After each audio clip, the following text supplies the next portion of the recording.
Good morning. কাল রাত্রিবেলা হঠাৎ ঠিক হলো আজকে দীঘা, দুদিনের দীঘার ট্যুর ক্যামেরা বন্দি করবো এবার। আমরা স্টার্ট করলাম রানাঘাট থেকে। এখান থেকে দীঘার দূরত্ব 255 কিলোমিটার, সময় দেখাচ্ছে ঘন্টা 6 মতো। আমরা এখন NH-12 দিয়ে যাচ্ছি। আমার গাড়ি পিছনে মালে আর মানুষে লোডেড। সে হাই Hi. Hi. হাই বলো। Hi. এই যে হাই গেল দুপুর 2টা নাগাদ পৌঁছবো। আর একটা গাড়ি, আর একজন ফ্যামিলি মানে ব্যারাকপুর থেকে যাবে ওই গাড়িটা, ওখান থেকে আবার 5 জন মতো উঠবে, দিয়ে আমরা দুটো গাড়ি মাঝ রাস্তায় মিট করব, করে বেরিয়ে যাব।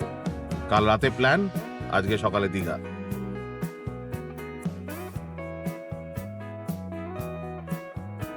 আমরা 2.5 ঘন্টার জার্নি করে এখানে রাস্তা ধারে এই বিগানের চেন্নিমাল এখানে দাঁড়ালাম। আমাদের দ্বিতীয় গাড়িটা এখনো আসছে, ওই জন্য আমরা এখানে দাঁড়িয়ে ওদের সঙ্গে এখানে মিট করব। মিট করে এখান থেকে আবার দীঘার জন্য রওনা দেবো। এখানে হালকা করে একটু চা, একটু স্ন্যাক্স খেয়ে এখান থেকে আবার স্টার্ট করব। 2.5 ঘন্টা এসছি, আরো 3.5 ঘন্টা লাগবে এখান থেকে যেতে। এই আমাদের হল্ট।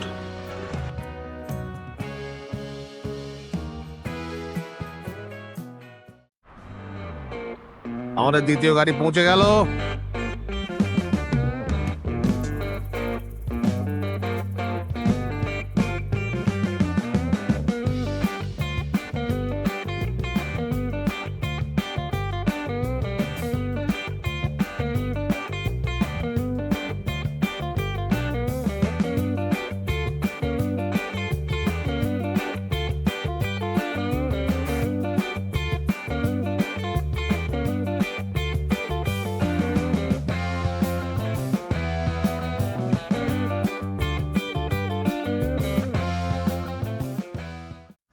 ঘড়িতে দুপুর 2:30, মাঝ রাস্তায় আরেকবার দাঁড়িয়েছিলাম। দাঁড়িয়ে এখন আমরা পৌঁছলাম হোটেল সার্ফ রাইড। হোটেলটা সমুদ্র থেকে 200 মিটার দূরে এই হোটেল, ওই সামনে সমুদ্র। পার্কিংয়ের ব্যবস্থা বলতে এই রাস্তার ওপর এখানে গাড়ি রাখার ব্যবস্থা, আর এই বাঁদিকে গলির মধ্যে। সুস্থ পার্কিং নেই বললেই চলে এই রোডের ওপর।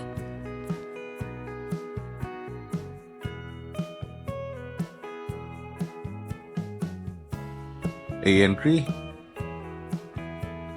রিসেপশন। আমাদের 4টে রুম, 401, 402, 403, 404।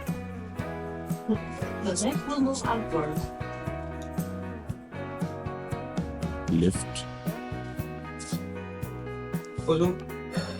এই লিফট দিয়ে বেরিয়ে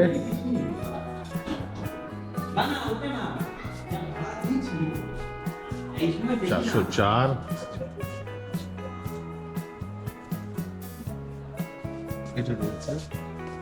এই আমাদের আরেকটা রুম, 403।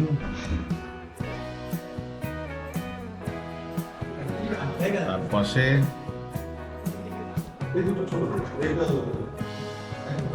এবার আমাদের রুম, রুম নম্বর 402। এটা 3 বেডের, এখানে একটা ডাবল বেড, একটা ব্যালকনি,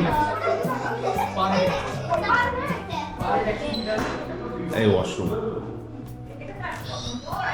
গিজার আছে। আমাদের 4র্থ রুম, এইটা 401। একটা রুমই ভালো, স্ট্যান্ডার্ড হোটেল। সবকটাই ব্যালকনি আছে, কিন্তু ব্যালকনি থেকে সমুদ্র নাই। সমুদ্রটা ওদিকে কোনো একটা ব্যাপার, ওদিকটা হবে ওই রাস্তাটা দিয়ে। এখানে একটা সুইমিং পুল আছে, এটা চার্জেবল। এটা হোটেল থেকে বেরোতে এমনি লেট, হোটেলে চেক ইন করে লাগেজগুলো রেখে হাত মুখ ধুয়ে ফ্রেশ হয়ে বেরোলাম। হোটেলে যে নিজস্ব রেস্টুরেন্ট রয়েছে সেখানে লাঞ্চ ওভার। তা আমরা হোটেলের সামনে সোনার বাংলা বলে একটি রেস্টুরেন্ট রয়েছে, যেখানে আমরা লাঞ্চ করার জন্য এসেছি। ঠিক আমার পিছনে সোনার বাংলা।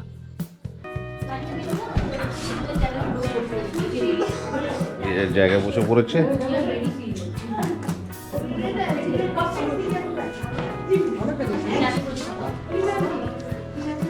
ভাত, ডাল, এটা শুক্তো, আমাদের আলু ভাজা, এখনো দেয়নি। আলু নাই, কি এটা? না আলু, এটা শসা। আর শশা আর লেবু ফ্রি। লেবুটা সাধারণত হাত ধোয়ার জন্য লাগে।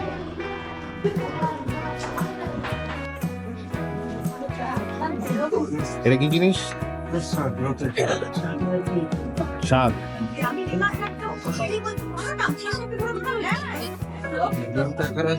এবার চলে এলো ডিম, চিকেন। ডিমটা এখানে দিন।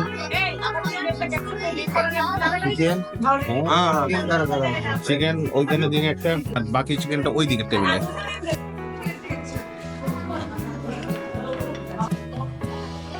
খাওয়া দাওয়া কমপ্লিট। এবার রওনা দিলাম বিচের দিকে।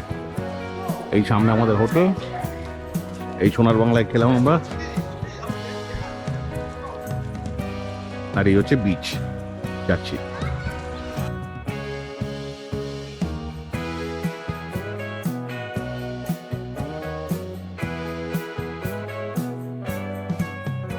এই মার্কেটটা শুরু এখানে, ওইদিকে ঝাউবনটা রয়েছে, এদিকে লম্বা মার্কেট। মার্কেটের ভেতর দিয়ে হাঁটতে হাঁটতে এই সামনে সমুদ্র।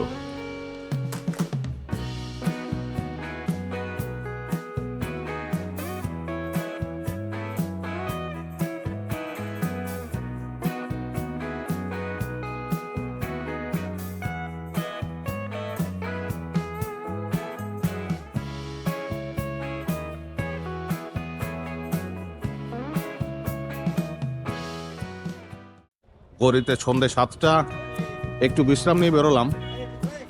সন্ধ্যে চা খাবো চায়ের দোকানে, চা খেয়ে রাতের কিছু খাবার আমরা পার্সেল করে নেব। আমাদের হোটেলে অ্যাকচুয়ালি বাইরের খাওয়া অ্যালাউড নেই। আমি কথা বললাম, আমরা যেহেতু তন্দুর আইটেম খুঁজছি, তো এখানে একটা তন্দুরির দোকান রয়েছে যেখান থেকে আমরা একটু কাবাব নেব, আর বাকি রুটি তরকারি যেগুলো রয়েছে সেগুলো আমরা হোটেল থেকে অর্ডার করি।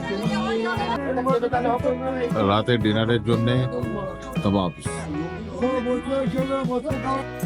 রাস্তার দুধারে অসংখ্য দোকান, খাবারের স্ন্যাক্স আইটেম থেকে শুরু করে বড় বড় হোটেল, লাঞ্চ, ডিনার। এখানে হাঁটতে থাকলে সবাই ডাকাডাকি করবে। সাউথ ইন্ডিয়ান, নর্থ ইন্ডিয়ান সমস্ত রকমের খাবারের অপশন সেখানে রয়েছে।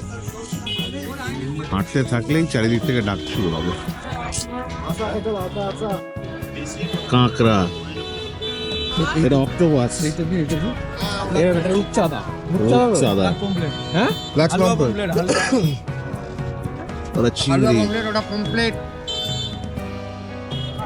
ওগুলো chicken pakora, leg piece, wings আছে এখানে বড় বড় সাইজের। এটা আবার চিকেনের আইটেম হয়ে গেল এদিকে। এইটা কি? এটা কই ভেটকি? ওটা ভেটকি টাইপের, আর এখানে মুরগি ঝুলছে। অপশনস অনেক রয়েছে এখানে। এটা ডিসেম্বর, কলকাতায় জমিয়ে ঠান্ডা, দীঘায় জাস্ট একটা টি শার্ট, কোনো ঠান্ডা নেই, সুন্দর আবহাওয়া। এখানে হাঁটতে খুব সুন্দর লাগছে। হালকা একটু বাজার করলাম, বাজার মানে একটু কাবাব নিলাম, নিয়ে এবার হোটেলে ফিরছি। খুব ভালো লাগছে হাঁটতে সন্ধ্যাবেলাটা।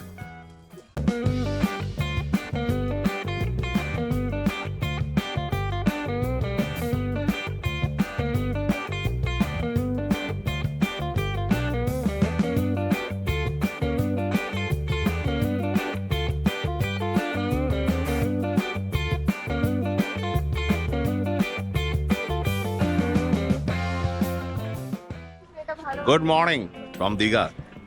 আজ ভোর 9টার সময় ঘুম থেকে উঠে পড়েছি সবাই। উঠে চাটা খেয়ে ফ্রেশ হয়ে ব্রেকফাস্টের জন্য চললাম।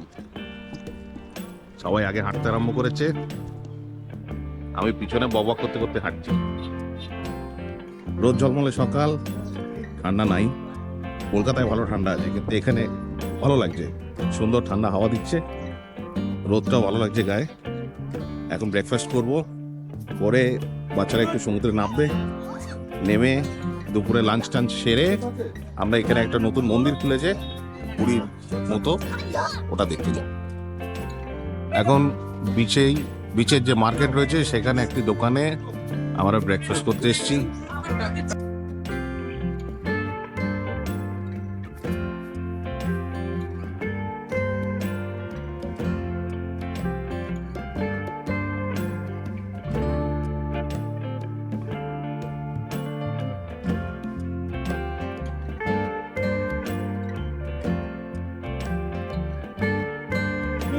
এবার একটু জলে নামার পালা।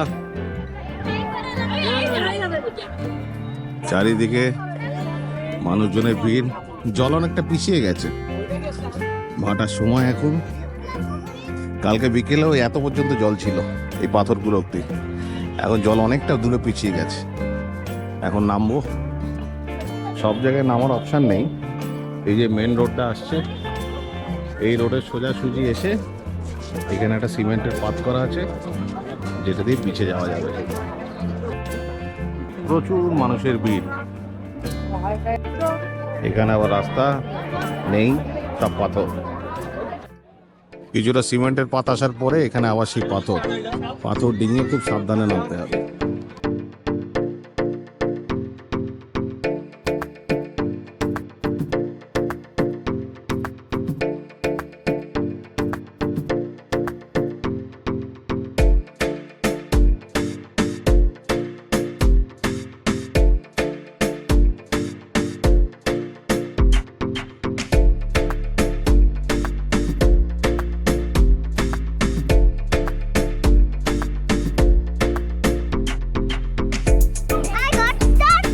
Wow, very good.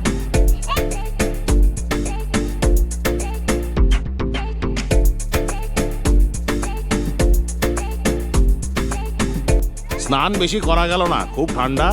বাচ্চাগুলো একটু জলে ঝাঁপাইঝুড়ি করে এবার আমরা হোটেলে ব্যাক করছি। মোস্টলি ওখানে সুইমিং পুলে নামার একটা চিন্তা ভাবনা রয়েছে, গিয়ে ডিসাইড করবো ওখানে নামবো কিনা।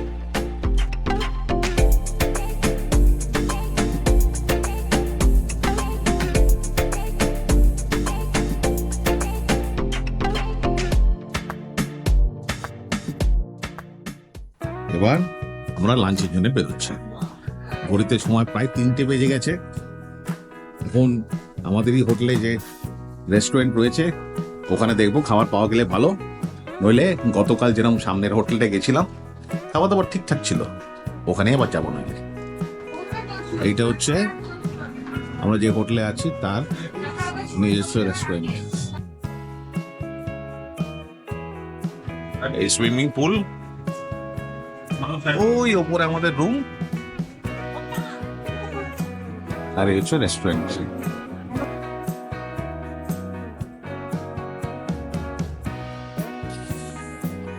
আমাদের হোটেলের রেস্টুরেন্টে খাবার শেষ, যেটার ভয় পাচ্ছিলাম। 3টে বেজে গেছে, আমরা প্রি অর্ডার দিইনি, সেই জন্য খাবার নেই। আমরা কাল রাত্রিবেলা যেখান থেকে কাবাবস এনেছিলাম, কাবাবসগুলো ভালো ছিল, ওই জানা বলে হোটেলটা। তা সবাই ডিসাইড করলো যে গতকাল দুপুরবেলা যেখানে খেয়েছি সেখানে না খেয়ে আমরা ওই জানার ওখানে গিয়ে খাবো, যেখান থেকে কাল রাত্রিবেলা ওই কাবাবসগুলো অর্ডার করেছিলাম। এখন সেখানেই যাচ্ছি। ওই হোটেল আমাদের হোটেল থেকে 2 মিনিটের হাঁটা পথ। এই পিছনে আমাদের হোটেল, এই রাস্তা ক্রস করে এই বাঁহাতে ঘুরলেই ওই জানা হোটেলটা, এই ডান দিকে হোটেলটা। পরিবারের বাকি লোক এগিয়ে গেছে, অলরেডি পৌঁছে গেছে, আমি এই পৌঁছলাম।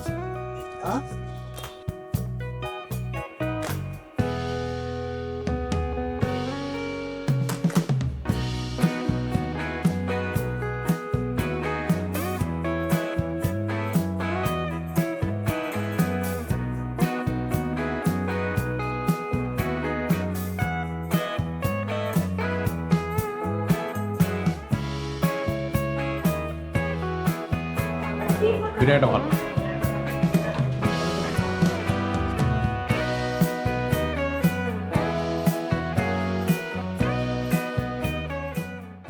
খাওয়া খাওয়া দাওয়া পর্ব শেষ। এখানে হোটেলের যারা লোকাল লোক আছে তাদের সঙ্গে কথা বলে জানতে পারলাম জগন্নাথ মন্দির এখনও তৈরি হয়নি, ওটা মার্চ মাসে খুলবে, 2025-এর মার্চ। তাই ওখানে যাওয়ার যে প্ল্যানটা ছিল ওটা আর হলো না। আমরা এখন হোটেল ফিরছি, হোটেলে একটু বিশ্রাম নিয়ে বিকেলবেলাও আর বিচের দিকে, বিচের মার্কেট একটু দেখবো, কুচকাচ কিছু কেনাকাটার সেগুলো সেরে নেব। এই দোকানটাকে ভাইরাল করে দাও। দিদি একটা বাবু আজকে দীঘায় শেষ সন্ধ্যা, আমরা বেরোলাম একটু কুচকাচ বাড়ি পরিবারের জন্য একটু শপিং করার জন্য, সেগুলো আজকে ক্যামেরায় তুলব। এই মার্কেট প্লেসটা, ওই দিকটা আবার পরপর হোটেল রয়েছে, আর বাঁ দিকে সেরকম কিছু নেই। এখান থেকে মোটামুটি দোকানপাট শুরু, বিভিন্ন রকম দোকান রয়েছে। রাতের দীঘা বিচ, এটা বিচ রোড। এইখানেই লোকে সুন্দর করে ওই স্ল্যাব করা আছে, ওখানে বসে সন্ধ্যাবেলাটা সময় কাটায় টুরিস্ট। আর সাইডে সাইডে ফুচকা, ঝালমুড়ি, ঘুগনি এসব স্ন্যাক্সের দোকান রয়েছে।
মর্নিং, আমরা রুম থেকে চেক আউট করে নিয়েছি, ঘড়িতে এখন সময় 10:15।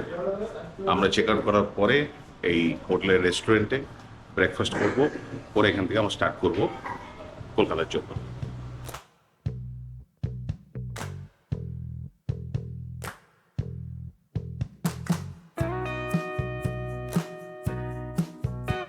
দীঘা ভ্রমণ এখানেই শেষ। আমরা চেক আউট করেছি, ব্রেকফাস্ট করেছি, এবার আমরা এখান থেকে রওনা দেবো। হোটেলের রিভিউ, হোটেল ভালো, সার্ফ রাইড হোটেল, রুমসগুলো ভালো, এমনি পরিষ্কার পরিচ্ছন্ন, সার্ভিসও ভালো, কিন্তু হোটেলের সঙ্গে যে লিঙ্ক রেস্টুরেন্টে রয়েছে সেটা একেবারে বেকার। এইটা পুরীর মন্দিরটা, যেটা পুরীর মন্দিরের আদলে যেটা বানাচ্ছে দীঘায়, এখনো কাজ চলছে। মার্চ মাসে এটা ওপেনিং হবে, গেট বন্ধ, ভেতরে ঢোকা অ্যালাউড নেই। এই বাইরে থেকে যেটুকু পারলাম ক্লিপিং তুলে রাখলাম।